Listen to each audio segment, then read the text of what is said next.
Steve Jobs was terminated at least once for sure. And then we said, I don't see how you can replace recruiters with AI with the relationship builders. Look, hey, recruiters, there's an assault on recruiters right now for sure in replacement of AI, which I love to talk about. I Um, I will also say, like, it's a really hard time generally, right? Like, I think there was a study that I was reading last night about how 78% of employees are stressed about money. yep. And it's like people are stressed about money, which is, huge. It's your livelihood. People are stressed because of layoffs. People, like, we're all really stressed out. And so I think now is the time where we have to have the most amount of empathy. We have to be the most transparent that we can. And if we can't provide answers, then, at least saying some words of comfort. And you never know. It could be that someone is deciding to take a mini sabbatical or a mini retirement, micro retirement, as they're talking about with Gen Z, to help combat the stress and the burnout. So I think, yeah, I think we could all just be a little bit nicer to each other. Is this the way we thought 2025 was gonna start out? 'Cause I thought at Yes. the end of 2024, a lot of people were pretty optimistic. But this is what you thought, Danielle? I Taryn, what think about you? there is a lot of hiring going on.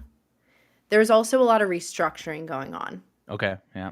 And when you have the combination of the 2, you're gonna have layoffs and you're gonna have hiring sprees, and we also don't know which skills we necessarily are going to need because AI and technology is changing so rapidly. We don't know which companies are gonna get acquired. Like, there's a lot of M&A activity going on.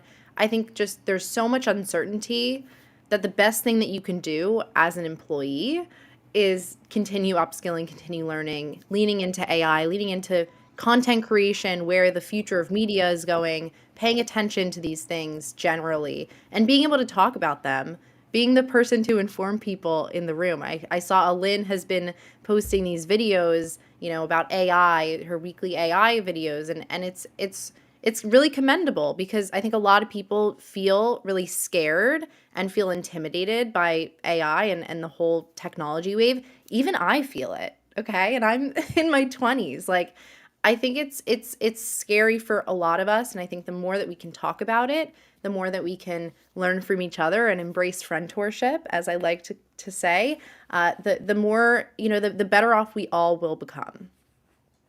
Yeah, 100%. Um, Heather just said we still don't know what tools will be the most adopted either. So if you can master a set of tools and end up not being relevant to your industry, 100%. And Kurt said when you have industry leaders, companies lead at Fang, companies lead with it. It's almost like a pass for everyone to cut and save. I think we're seeing a lot of that. It's like Taran, to your point earlier. It's like Yep. companies are so incentivized short term, but they talk a lot about long term investment with their people. And it's like, I don't think you can.